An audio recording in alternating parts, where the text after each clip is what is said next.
Hello, my name is Ethan, and welcome back to some more computer stuff with me. First we're going to start off with this question because it'll explain the rest, and then we're going to get into GPU overclocking. We're actually going to do it today. First we're going to go, why is CPU and GPU dynamic power, and what do you even mean dynamic power? So, dynamic power is the power of a CPU and GPU uses while actively switching transistors on and off. When it's doing work processing instructions, because it has to go between the states of 0 and 1 and 1 and 0, it discharges and charges the tiny capacitors. They don't hold a lot of power, but they actually have to store some and then go on and off. And so dynamic power formula is given by current times volts squared and then frequency for dynamic power. Okay, so now, and it's because billions of transistors that constantly toggle as instructions are executed or pixels are drawn. Each toggle consumes power, and since they switch billions of times per second, that's what 5 gigahertz is, 5 billion. If your GPU's like 2 gigahertz, then it's 2 billion. And it adds up, yeah. Um, yeah, many transistor switching. Okay, so now we'll go to this one, and this is dynamic power, and then pointing out the difference of heat generation, purely just based on the voltage difference. So if you were doing the same wattage but doing different voltage, because the voltage is exponential, if you do lower voltage, then you actually get only 50%, for example. And if you do higher voltage, when you do it 0.9, so it's 90%. And then so when you do it, it's effectively like 700. The other way around of like, this is going to be a lot less. Where the heat from this one, it's like this is from 355. Yeah, then it's 700 on this one. For the actual power, this would be 630 for the, yeah. And then it goes, if you wanted to make it more clear, um,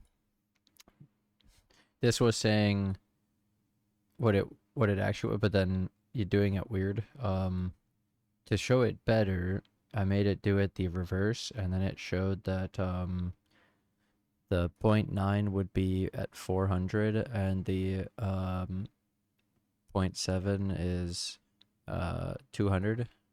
It's legitimately like half the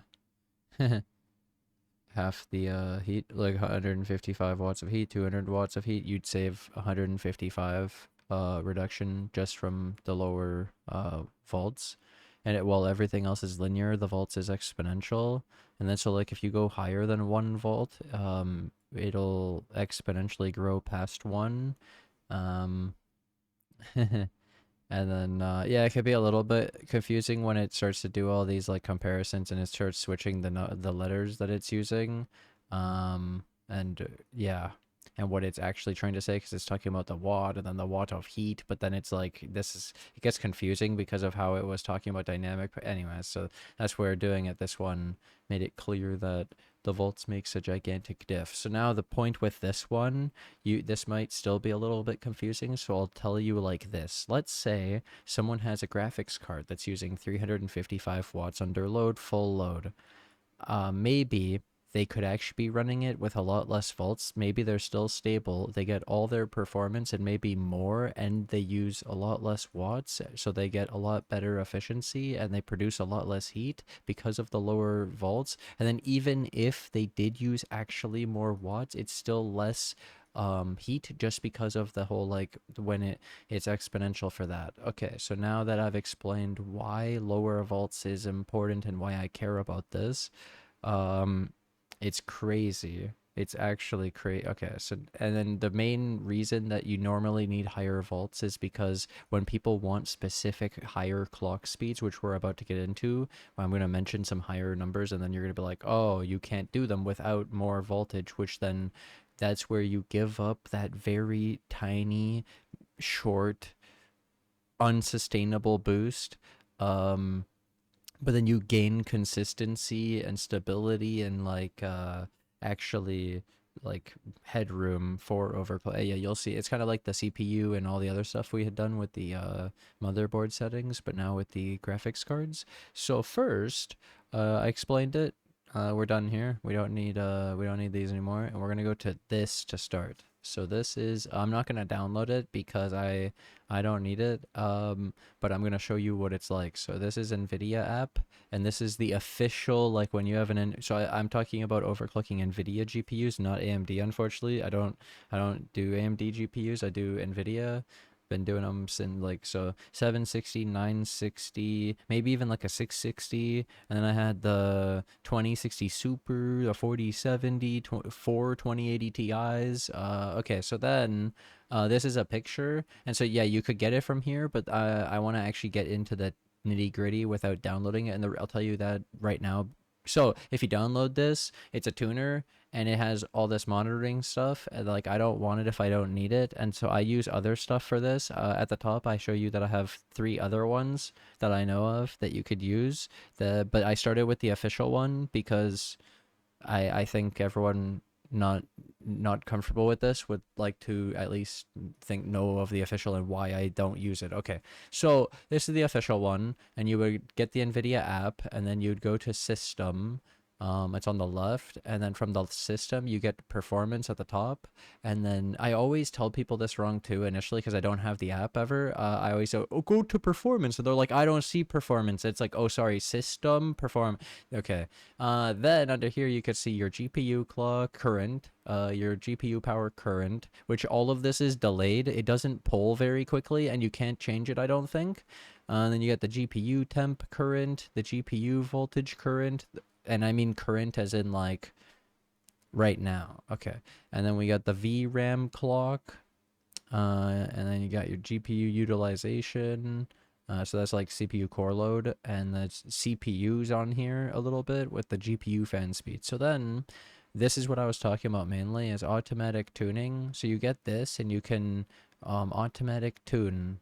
And then so the automatic tuner, which finds the best overclock settings for your GPU and maintains that performance on a regular basis. And if you click this, it also says that something like that they support it and that your warranty's good and you're fine and it's safe. And they can only do the GPU clock though. They can't do the memory, and they only do 200 on the memory consistently because they can't test the memory, which honestly, even pushing 200 on some of them might be a problem. So that's why especially Nvidia apps kind of scuffed, because why does it just put a generic 200 on everyone's memory when it doesn't even test it? It shouldn't put any, but it is mostly safe. Okay, so then I won't talk about doing this yet. Down here is the performance limits, so it would explain it. So basically the main limiters is going to be first it's going to do power, temperature, and then the VF curve, and then voltage. It doesn't do it in that perfect order. It depends on how you set it to and what their settings are in the stuff you can't configure, unless you like modify the card. So anyways, to start it off, you could change your fan speed down here. So your auto is just what was programmed into your card, and sometimes it's in the BIOS of the card, and yeah, you could do automatic, but you can also set a static fan speed. So first I would raise the fan speed and then see if it makes annoying sound, like if it's makes like, just to see what it sounds like at the higher speeds, and then I would put it at the highest, and just for what you're going to be doing here. Then you leave the temperature target and the power target the same. You don't touch them. Do not raise the voltage. Keep it the same. I'm telling you about, we're going to be lowering the voltage, not raising it, and we're not undervolting. It's a combination of overclocking, maxing your voltage, and a bunch of things. It's with a different program as well. But yeah, technically, if you wanted to use Nvidia app, I would just do the fan speed 100% and leave this stuff, and then you would run the automatic tuning. You close everything else, make sure there's nothing else open, and you would run this, and then it would give you some generic plus on the GPU tuning. But now I'll like kind of show you that the GPU tuning is this is just showing you a single number, and it's kind of like an average increase, but there's actually like 100 points or more on this curve of all the volts from 0.7 up to, well, maybe even lower depending on what you have. 700 millivolts all the way up to like 1.1, 1100 millivolts. And so it's a lot of points. It's like every 6 millivolts, and I just told you it's from like 400, 500 range. So yeah, it's like 100 points. And some of them even put more, but you can't see it on this. This is why I really don't like it. And then this will reset randomly. Like you could reset it yourself by clicking restore. So this goes back to default. This goes back to default for these settings down here. And then after that, you could put your fan back to automatic or whatever you prefer. Now that maybe you've never even realized you could set the fan, and maybe you don't like your temps and wanted to bring them down even more. But even just the automatic tuner will give you a stable overclock that will give you faster speeds at the same volts, then therefore saving you volts and giving you better performance, better efficiency. But it's still not good enough. What you can do is do this, and then I'll show you the next step now. So there's MSI Afterburner. It just came out with the final version, which I don't have yet. I had the stable 4.65, and now they made a new one, but it's fine. And then it's just from the MSI main page. And then there's GPU Tweak 3. I'll go into these with more detail after. And then this one. So I'll do this one first because I'm not going to do this one, but I'm going to actually be doing these two right now with the actual programs. But I'll talk about this one real quick. So this one, yeah, you have the power target, the voltage, the temp, the fans. Asus one was good. So this is the Asus ROG GPU Tweak 3. And then so the reason for this one is if you're Asus, and then the fans, when you set a fan curve and you close this program because you don't want to keep all the monitoring open, for example, it'll set the clock, it'll do it all good, it'll work. The fans will open another fan control little program, so it doesn't have to keep this whole monitoring thing open, and it's pretty light. And it was actually kind of nice because then they support like 0 dB and the fan curve and all this stuff, and it actually works. And then you even have the OC scanner in here.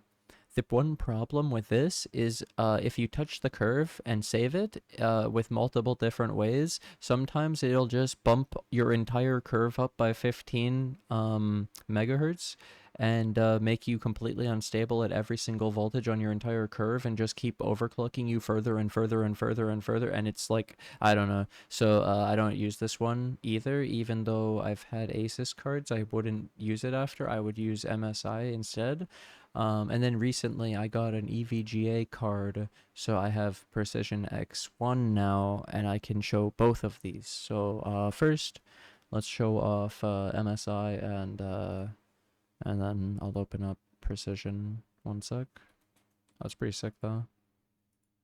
Yeah, I mostly use the Precision, but I could use both. Not a big deal.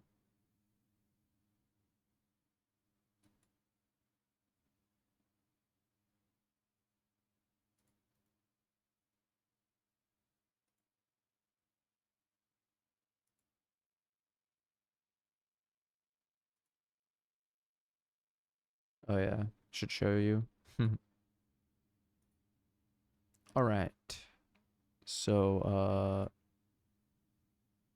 this one I have the polling late, and it isn't updating this for some reason over it. I don't know why.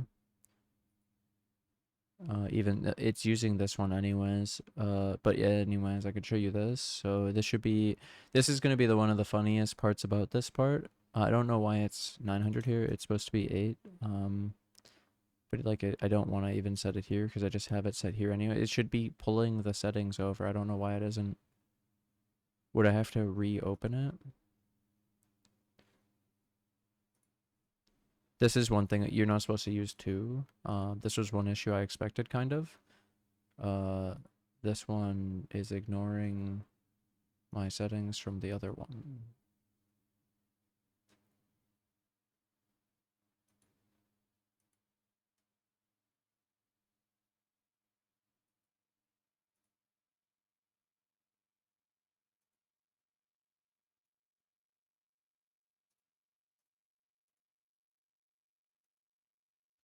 Well, it's fine. It's gonna still work for this. Okay, so basically the main thing is this has also the OC scanner, so you could do it in here too, and I like this one better because you can actually save profiles you can actually see the curve. You can see what I was talking about, all the different points. So for example, 700 millivolt, 1545 megahertz, and then all the way up to 900 is 1980. And then I'll show you this. So this is Precision X1, and like it has a bunch of shit. This can, because of my card, I can show all the temps on all the different sensors on the stuff. And I'm using really low fans right now just to show off what's possible. And then even I'm only on 719 millivolt apparently. It's super low. And so if you looked at here, it'll show us where we're at, I'm pretty sure. On the curve. It's not using this, yeah. Yeah, it only uses one of them, so it must be blocking this one while I have this one open. Seems to be kind of, I don't know. Either way, the main thing why I was gonna show you that one first and what I'll be showing with that is that this one, when you show it, if you look in here, you click on it and it'll say 2152 at 900, even though when you actually saw it, it's like 1980. And so like you know what I mean? And then when you click this can boost to lock, so it goes to the highest, and you see it's 1980, but then why did it show? So that's where, for logic's sake, I would prefer to show the MSI Afterburner. It's much easier to use, and most people aren't going to have an EVGA card, and then the MSI one just works for all of them, because this is more, this Precision X1 is more about you having this ICX, which is the temperature sensors. It's like a bunch of extra temperature sensors, and that's all it is. And the fans don't really work with other ones because they're individually wired, so it all just works better with the because then they're wired to the sensors to actually use it and react faster and better. And anyways, so yeah, this is more for if you have an EVGA, and then you could do the same stuff in here, and then yeah, it would be the same power limit template. I don't know why that, but this is the curve I have. And then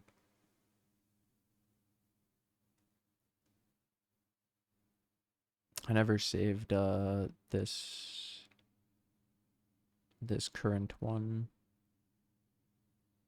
I don't know why. I don't wanna even, I don't wanna save it here. I'm just gonna leave it. And then, okay, so with this though, you can see I capped it to 9, and it's because I could get all the way up to 1980 with 9. And so what I ended up doing actually is, you're probably wondering like, how do you do this? So I'll just show that instead, because it doesn't really matter what my exact numbers and where I min max mine to. It doesn't matter, except for maybe showing off the performance after. But okay, so let's start from scratch then. So basically, I'm gonna close this, and then when you click this, so this is MSI Afterburner now, and when you click this button, it resets to the default master settings, and then you'll have a normal curve. And so for you, just like the Nvidia app, for the beginning, for a simple one, you could just set your fans to max. I'm gonna do 85 for now, but I'm not gonna set it. And then you could just leave the power and the temp the same. Don't touch the core voltage. To do that, you'd have to unlock it. Don't unlock it. And then you could run with max fan, you could run the OC scanner. Because otherwise your curve will just be whatever the default was. And basically, like how I showed you with the Nvidia automatic one, so this is obviously not mine, and it was just a picture of somebody's 4090, so he got a plus 165. So now when we go back on the curve, it's like taking this entire thing and moving it up 165, but it's not exactly that, because it will independently move each point. It'll test each point and put it at exactly what it thinks what it knows is safe, and there it even leaves some margin, usually like 15 or 30, so that's where yeah. And then you can actually see, with that exact thing at 900, I got 1980, which is just a coincidence, by the way. But and then the other part was that when the volts is exponential, when you move up 25 and you can only gain in theory 45, but it actually wasn't even stable at 2025. I could only gain 30 for 25. It's like terrible diminishing return scaling. And again, you only gain like 30 for another 25. And so it's just a lot of performance in the beginning millivolts, and where you could get most of your or all of your performance with lot less volts. And it's really the biggest thing about all of this. It's not tracked in here. I have to get the other one open. One sec. I block it because I don't like the way it's heavier. Okay, so 719. And then you could see on this that it actually goes down to 700, and it can do as low as 706. So mine could do 706, 1545. I think that might be a little different in the actual, but then like I say, seeing it in here is kind of annoying. It has the whole curve in here as well, which it does a lot more stuff, but yeah, it looks like 1545 or so. It's actually like a plus 165, but that's what I was saying with when you do the OC scan, you don't get exactly 165 on every single one. It'll be a varying, like there'll be changes by a single point, and then so it's just slightly different, and then much more precise. And the other thing was okay, so now let's go back though. Let's take all this and revert. I could actually just revert it. I don't mind. Okay, so you've reverted, and then what we would do instead is you remember how I pointed out the lowest volt thing? So this is like how much you need just to be stable at idle, basically. And so mine can go as low as 706, but in reality, during certain things, it wants 725. So I wouldn't go below 725 for me. But basically, what I did is at 725, I literally, oh, so to do this thing that I've been doing, you hold shift, click on this grid in between the 2 points, and just click and drag, and then you're able to drag all this down.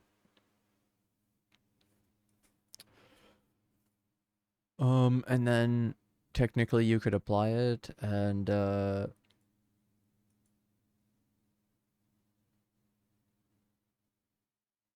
hmm, I went too far.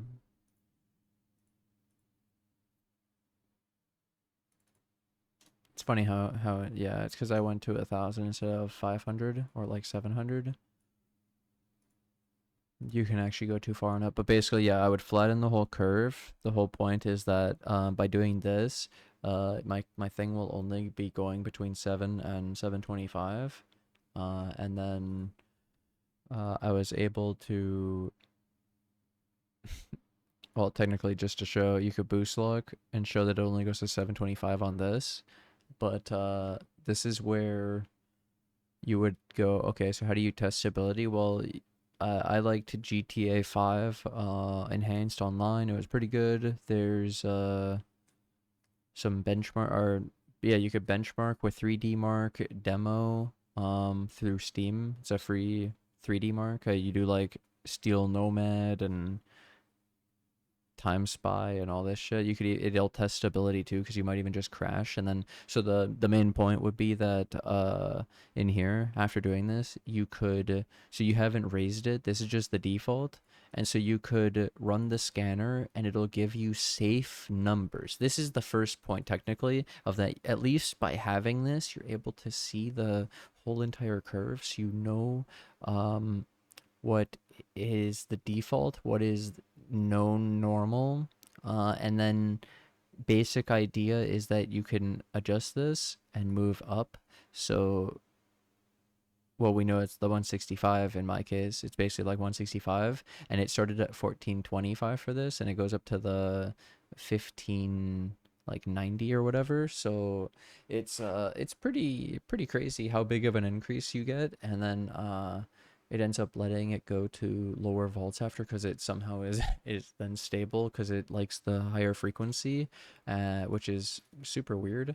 But then so for me, like I say, I would recommend for people new, they do the scanner because it's a safe thing, and then from there they could still increase another like 15 to 30 if they're lucky. They might even be able to squeeze out a little bit more than that, but it's a good start because it'll give you a number higher than this. In most cases, like unless your card is like already clocked to the moon, it might pull it down, but in most cases it's going to pull it up. And then it's that scenario I showed with the other one where if you use this one, it might seem like well, I see how it actually matches correctly when you don't have the offset. As soon as you do the offset, it messes it up and looks like a weird thing. And that's where it is low 165, but then it like adds it as like a weird boost to the, I don't know, dude. It's super weird. Anyway, so then yeah, I would test like increasing the lowest number and then stopping when I crash or have instability in one of the things. Like there's OCCT for VRAM stability, so I'll show that, and I'll show a couple other things. So let me. There's OCCT, the 3D mark. I'm not gonna run that one, but I could open it just to show 3D mark demo. The OCCT is pretty cool though.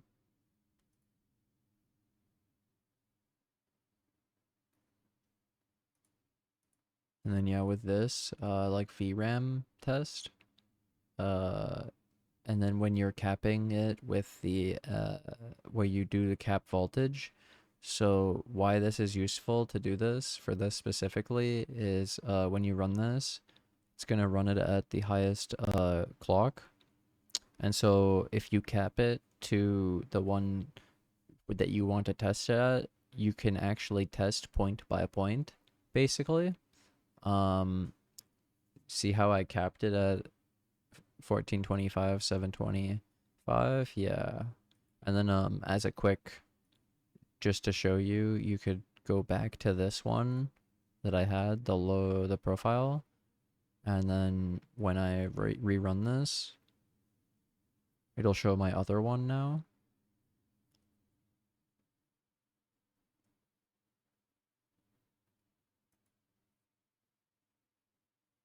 $19.80. And you can see it's not much more of the watts. And it actually likes to do one below the max, so that's also a thing, by the way. So sometimes, like I say, capping it, yeah, it could really help you there. And then this is just one of the ways to do it. Pretty useful. Next, this is a 3D mark demo from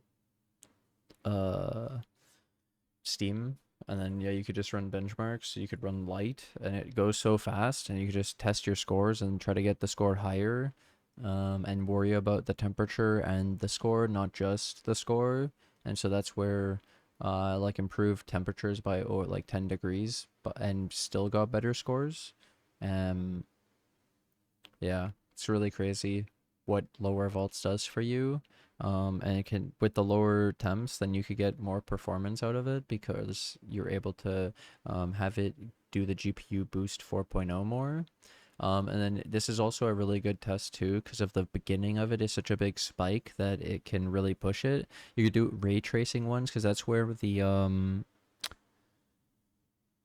GTA 5 was a great stability test because of the RTX Max with GTA 5 enhanced. It's pretty heavy and good for stability testing. Fire Strike is great too. I find Time Spy is really good. Night Raid's really good. They'll probably crash you if you're unstable. And then yeah, you just, so then what you would do if you're unstable? That's where you would lower the clocks. This one didn't take the one from, it's so scuffed. Okay, yeah, you would lower the clocks by 15. So obviously you hadn't raised it yet, but yeah, you could just lower that clock by 15 and try again and see if you're stable. You could always also just go the safe one of like, so if you crash at a 1 and then you are good, just because it ran fine at it and didn't crash, you could actually lower another 15 just to be sure, and then you have like a little safety margin. And like I say, the OC scanner is just really good for stability. It can improve a lot of graphics cards, especially after a bunch of driver updates and stuff. It may, and with everything changing or what games you play, like it might help a lot. And then that's where this one could be good, where you just save it, but you use one or the other, and I use this one more. And so I'm gonna worry about this over this because this one is not taking my settings.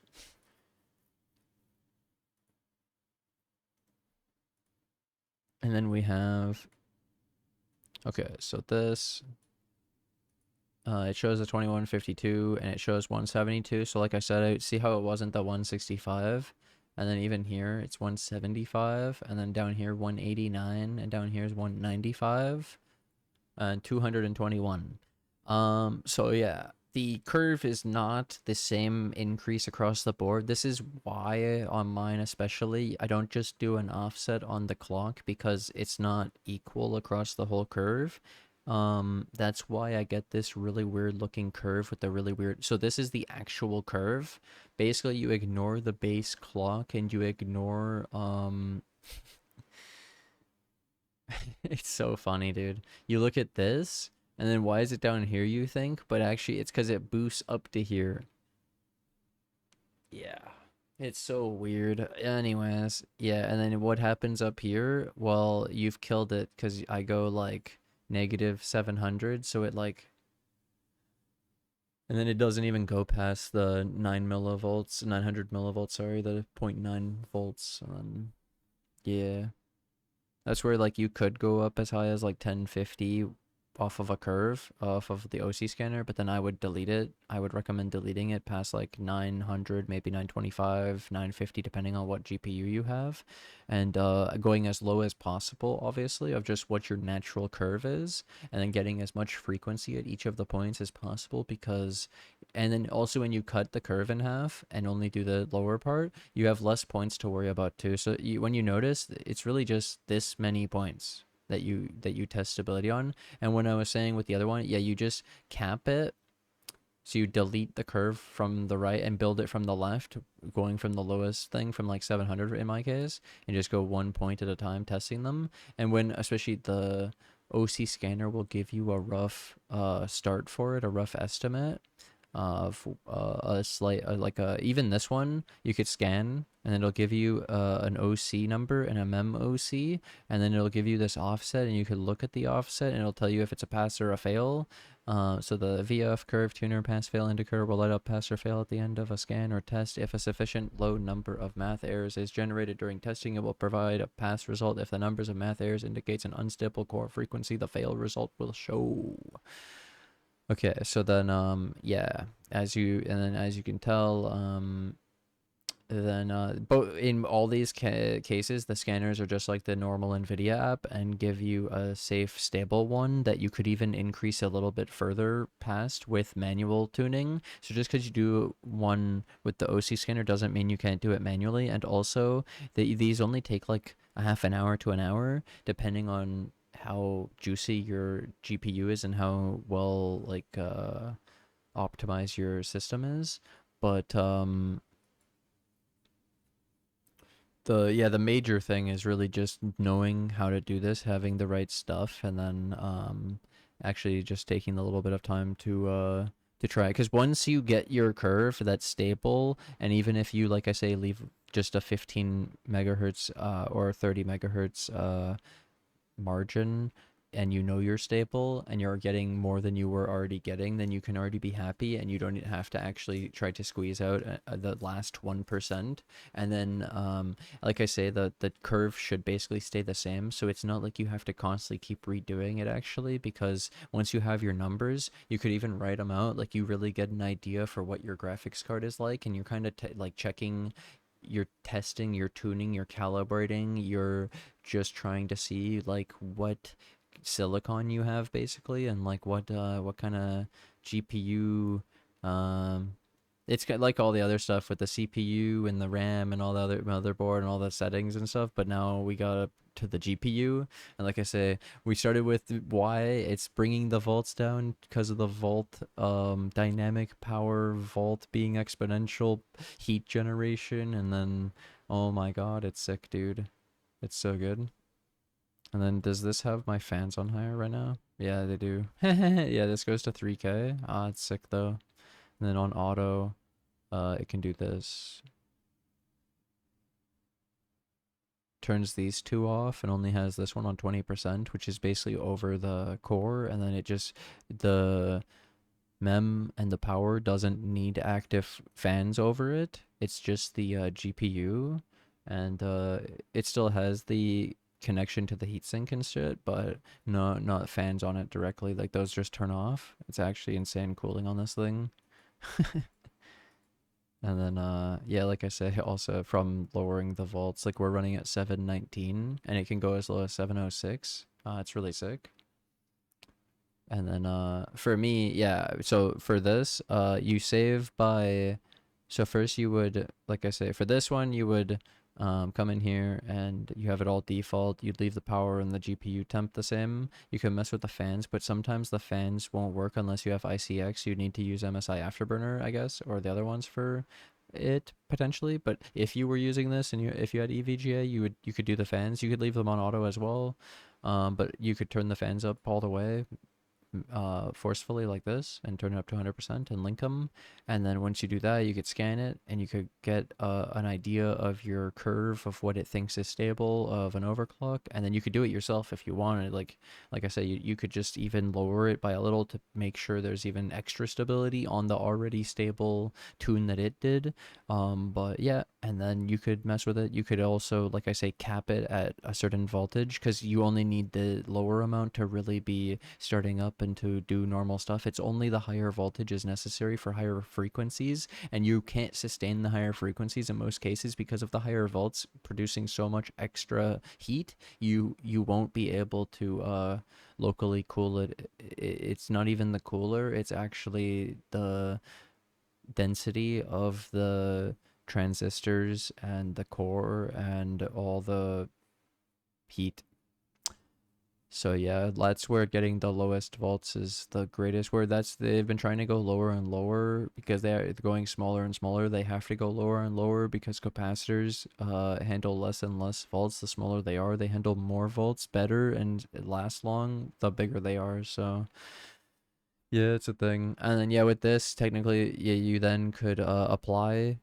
You would apply like this, and then when you want, you could click on one of these numbers, and you could click save when it's highlighted like this, and then also when it's highlighted like this, you could click load, and that's how it loads it. And then there's technically an on-screen display, hardware monitor, LED sync, because there's technically LEDs on it, but I turned it off.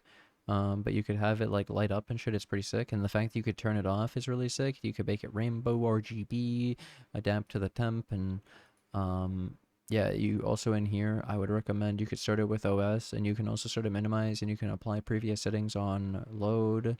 And then you also have change the polling rate to 60 milliseconds, 60,000 milliseconds, so that it's every 60 seconds, so it's not lagging out your computer. And then with MSI Afterburner, you got to do like similar shit of make it start, you can make it minimize, load the settings, and you can also have it what's the other one? Oh, the polling rate. Yeah, you have to change that too. Just a huge recommendation where I don't even know that you could really do it on the Nvidia one, where I don't really recommend the Nvidia app one, but it's the official one technically. And then I don't really recommend this Asus GPU Tweak 3 either, except for the whole fan control being able to be separate and you get to close it and it keeps doing your fan curve. That's like a really big benefit of it.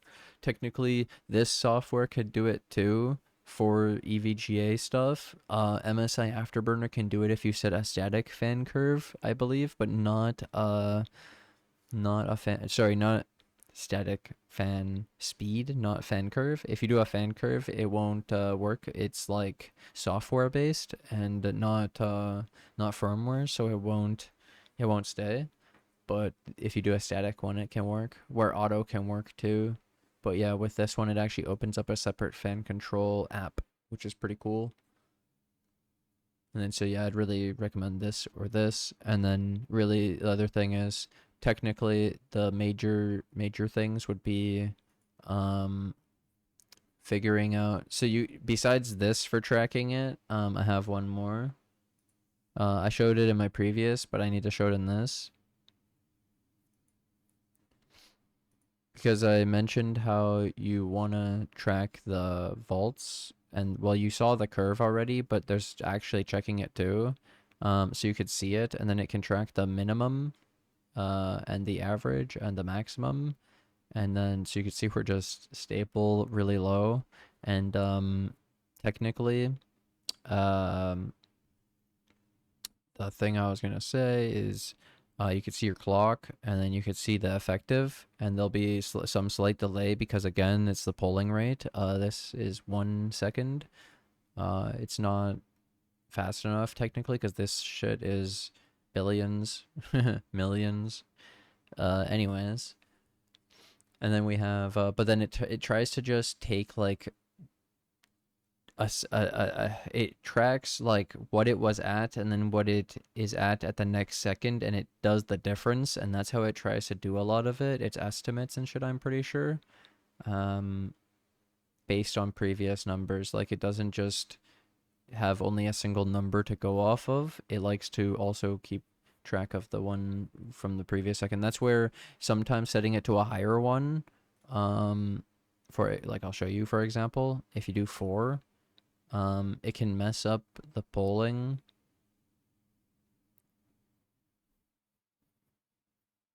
even worse. And then there was even like, for this one, I think it made it look higher than it actually was because, or was it vid? Either one. Just by rate. Oh, it didn't set. That's why. I was like, I don't see it. Now it'll work. Yeah, yeah. So, because it takes the highest number in the 4 seconds, it's not updating fast enough. So you can still get lower numbers, but then, yeah, technically it could be more consistent this way, but then you won't maybe catch the lowest. You might only get, or like you might not get the highest. Yeah, you might miss numbers because it's just not updating fast enough. Because even 1 isn't fast enough, really. Just we don't want to lag out our shit, you know? Okay. And then, yeah, with this, you could test to make sure it's giving you the proper effective clock, but then also you have, getting, the seeing what actual voltage you're using and like what your high ends are and what your lowest, what your idle is, and with nothing open and stuff, so you could get an idea for things. And then, like I say, then testing stability. Some other ways, YouTube videos are pretty good, 4K vids. Um, the OCCT for the VRAM. Don't even really mess with the memory clock, honestly. And most of the memory overclocking for me, I don't actually gain much benefit from it except average FPS. You don't actually help your 1% lows that much. If it makes it unstable, it makes it worse.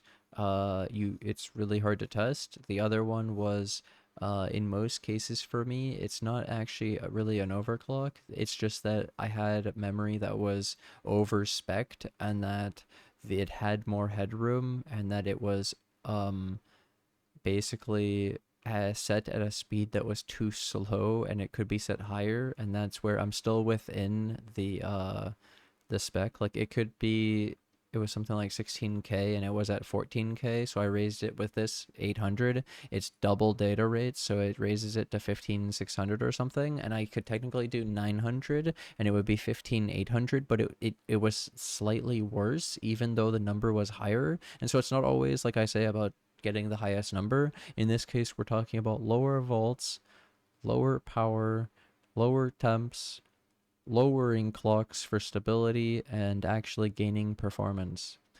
Okay, so then, one final one, to end on, because it's fun. Okay, give me a sec. So I could run a benchmark, but fuck that. Another idea I had was, what if I opened up a game and then the vaults came down? It might not work though.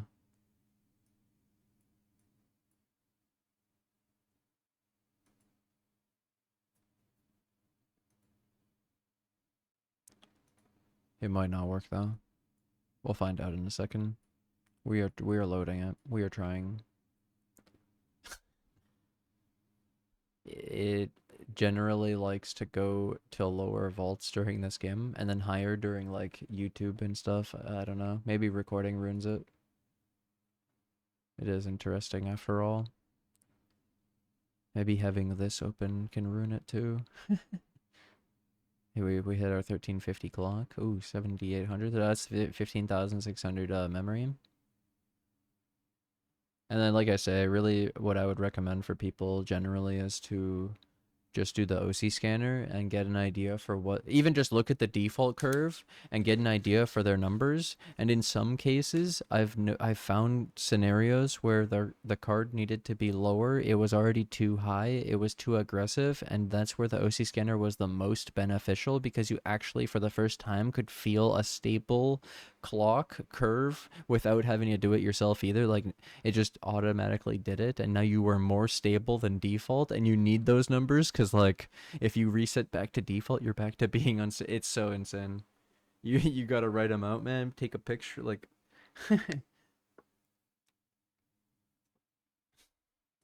Let's see here. 719. But that's when I get in the actual game.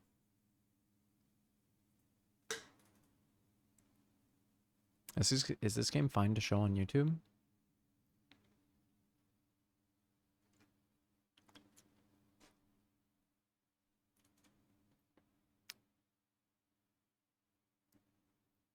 Come on, man.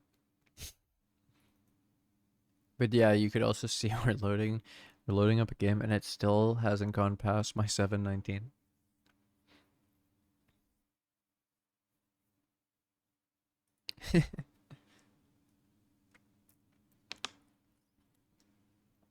All right.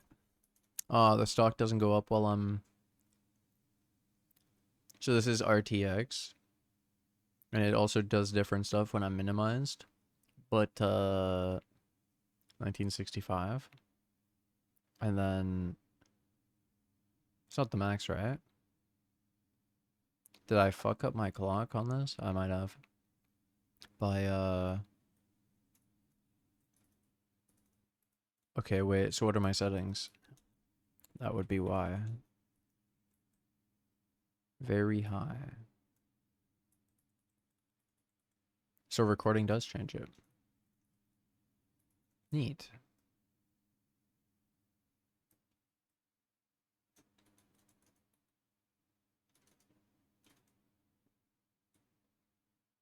Or how slow this shit is. Oh my god. This runs terrible when I'm. Oh.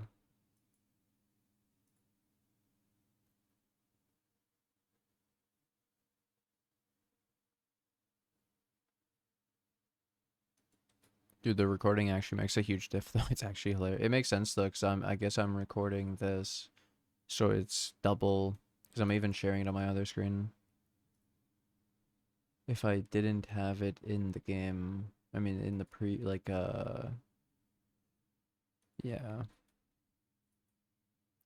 If I wasn't putting it on the screen, I guess it might not be as bad, because I'm actually adding it to the recording. Oh, but then you can't see that. It's fine though. But that's where even you could see with that, it struggled to sustain, but you didn't need that high anyways. I think that was the other major thing. It didn't need the max. And then to test. Oh yeah, so I actually did screw up my clock then. Wait, so if I go to.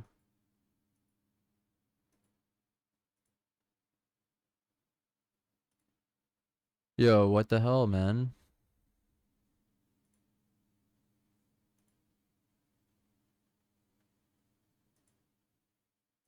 What?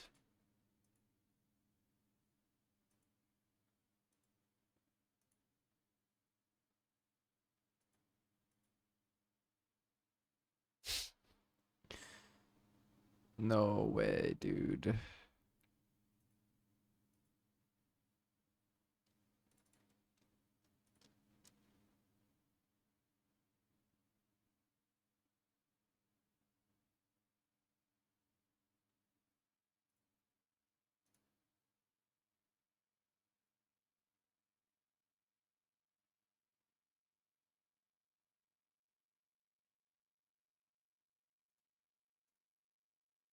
So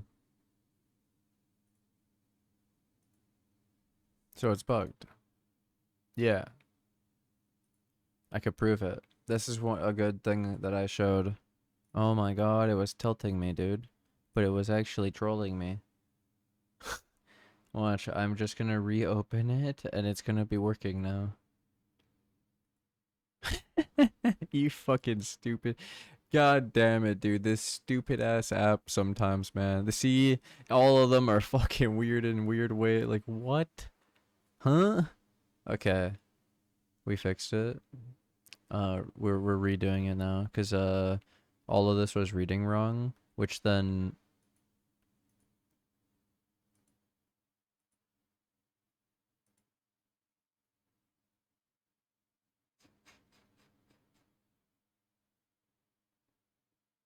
all right. We're tracking min and all that stuff now. You can see this fan tracks wrong, and then it's actually, but you could fuck up this sensor with the MSI Afterburner when you do both.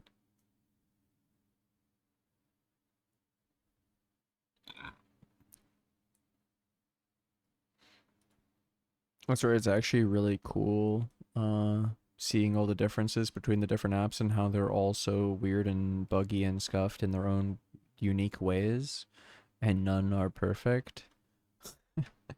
Even like during this, I got to show you so many weird things. Like even when you do the Nvidia OC scanner and then you try to get that into the MSI Afterburner, you might as well just do the MSI Afterburner OC scanner, because trying to import it into it, then if you have to redo it, it's just definitely not worth it. And then just save a profile as soon as possible, because I'm telling you, it's so annoying.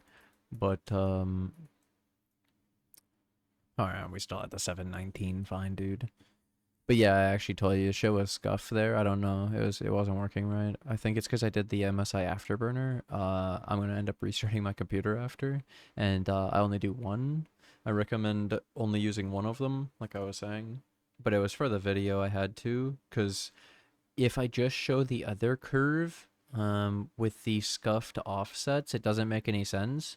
But when you show MSI Afterburner, I think it's slightly easier to use. And if they don't have EVGA anyways, like you need to be able to use the MSI Afterburner over the Precision X1. But then yeah, when you have EVGA, Precision X1's sick, dude.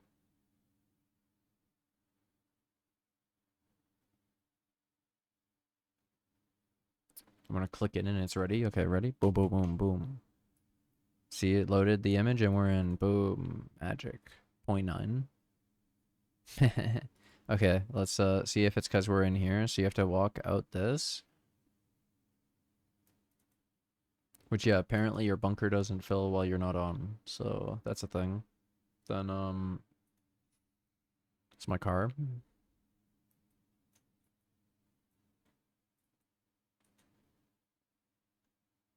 You get some lag spikes because of being online. It's not graphics, it's internet. And then if I go on a solo single one, it doesn't do it. It's to prove it. Okay, yeah, so man, it yeah, it hates me recording, but yeah, it goes up to 1980, 1967. So it hit over the effective of the 1965, but then that yeah. That's where okay, we just saw that. I'll show you now that is because it's a public and the guy's connection is poo poo. Or the server we're on is poo poo. However it works for this. Yeah. Oh my god, it threw me back in. Okay. Fast. Dude, yeah, it looks much better, eh? No lag. It's clean. Oh, we could here, let me this. No, sorry.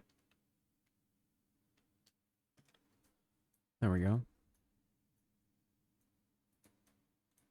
Hey, this is only very high RT, not.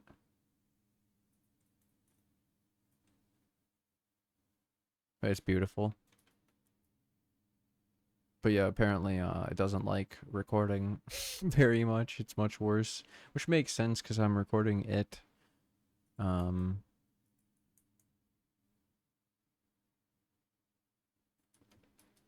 for fun.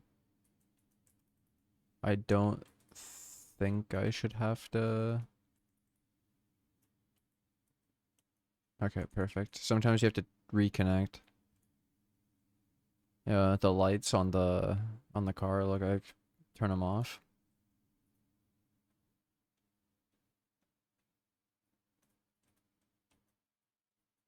And then when we check 223 at 0.9 and it hit it's hitting 1950 right now. So RTX is harder. And then if you do low, you have to, yeah, but I was gonna, it was this one. Okay, back to the one I was at, but the main reason is I expected it to not be the same. Okay, give me a sec. I think it's also where I'm at. What if I go...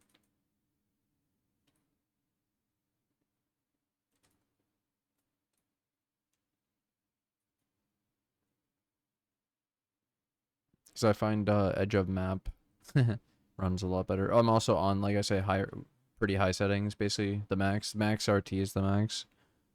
Just pretty high settings though. Nice full moon. It runs like 100 watts when I'm not recording it, so...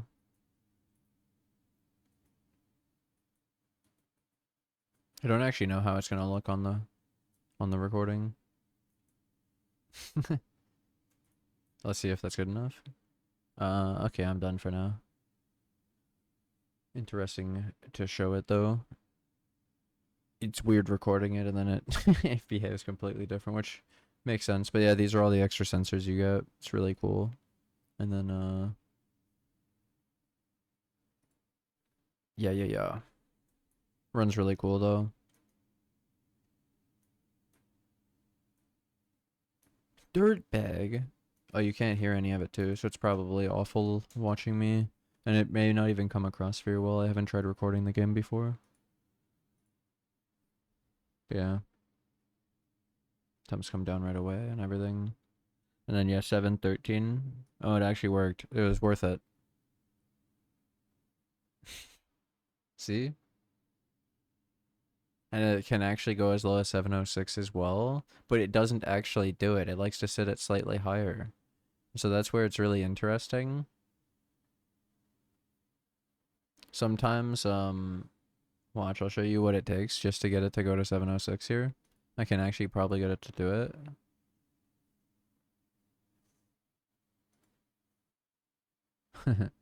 So the trick now is,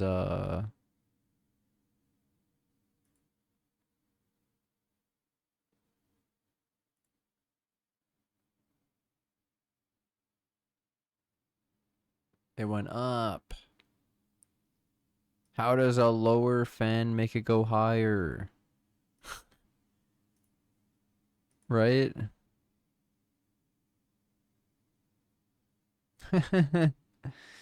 Dude, you can't even make it up.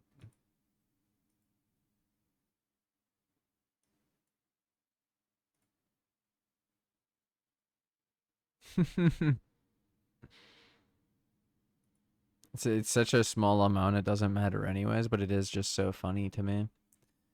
That like, why can't it go to just 706? But I think I get it. Like it has to just for stability's sake. And it changes so quickly that you just can't really track it, and then you just see the higher number where it probably is doing the 706 and the 713 all the time, but it doesn't show in software.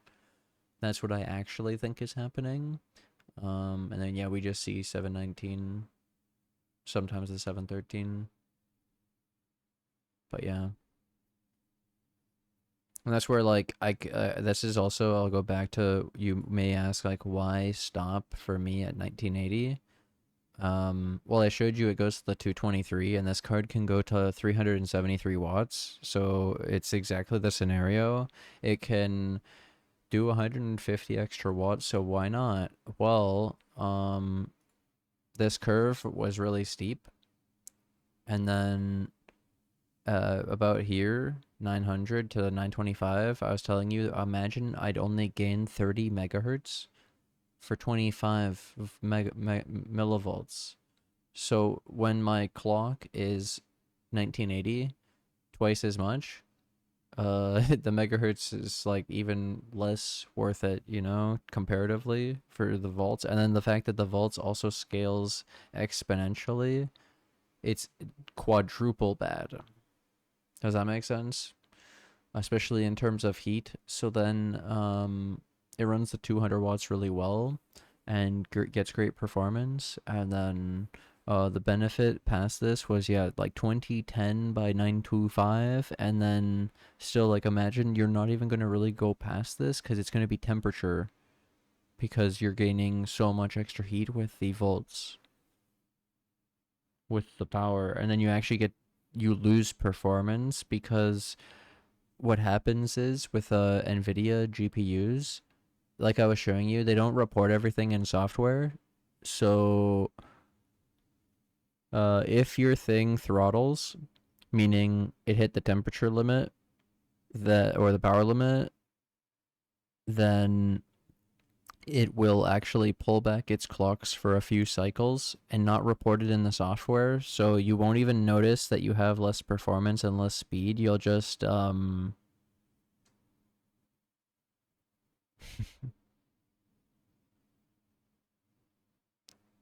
you may feel it, but you won't see it in the software. Yeah, so you'll you'll be able to see it in benchmarks and performance, like FPS and maybe some 1% lows, but you won't see it in the software every time. And that's where like it could really mess people up because they think like bigger number better. Um, but when it actually wasn't even sustaining the higher clock, it's actually worse because then it overcompensates by going down to be stable, to not crash, and you would rather that it never hit the throttle in the first place and it just ran smooth without having the hitch, without having to throttle, without having to drop the clock speed. You would rather it just be able to run stable, cool, less power, better performance, everything. Um, yeah. I think that after all this, it's necessary I run a benchmark. I'm just thinking about which one and what I do. And then I think I close this stuff, except for, I guess, turning the fans back on for this fun. And then I guess I'll do a 3D mark, because I think it's a good one. I don't know what's going to happen recording a benchmark, so we'll see. But I think it'll be interesting because just seeing how the game performed it was quite interesting to me. So I was scoring like 15K on this when I did it without recording. I don't know what's gonna happen with the gamer's benchmark. Yeah, so this is all about, like, that's where I say even that game is a good test. You run it with the RTX Max and online, and holy fuck, dude, shit's crazy. Some dudes will like fly their crazy machine into you, and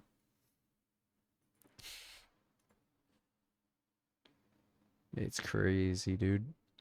They'll blow you up. They'll blow up your vehicles.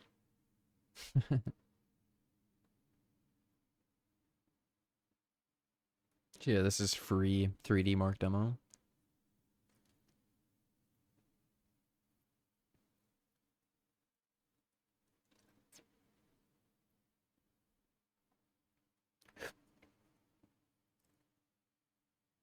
That's where it's pretty harmless to crash your graphics card, and it's mostly actually we're doing less harm by lowering the volts and all this, yeah. And we're not really trying to undervolt, like I say. We're not lowering the volts at each spot. We're actually raising the frequency, so it's the other way around. It's like overclocking. which I feel like is the more correct thing of it anyways, of trying to get the most performance at the voltage, and then also capping the voltage because you don't want it to produce too much heat and use too much power, especially when there's such crazy diminishing returns. So it's not that I couldn't get slightly more, it's really just not worth it. It's extremely worse. I'm noticing a couple weird things because of recording at the same time, but it's actually doing pretty well. Looks really good. During that I hit like 150 or something normally. Wonder what this is gonna score at the end. It looks pretty good though.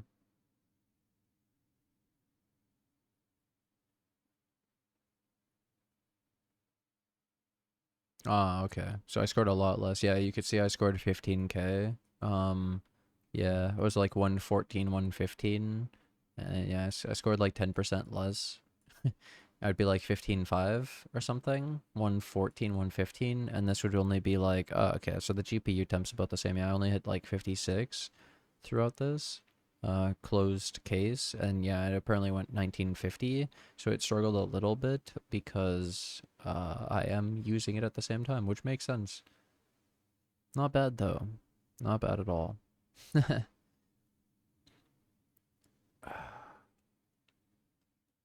Yeah.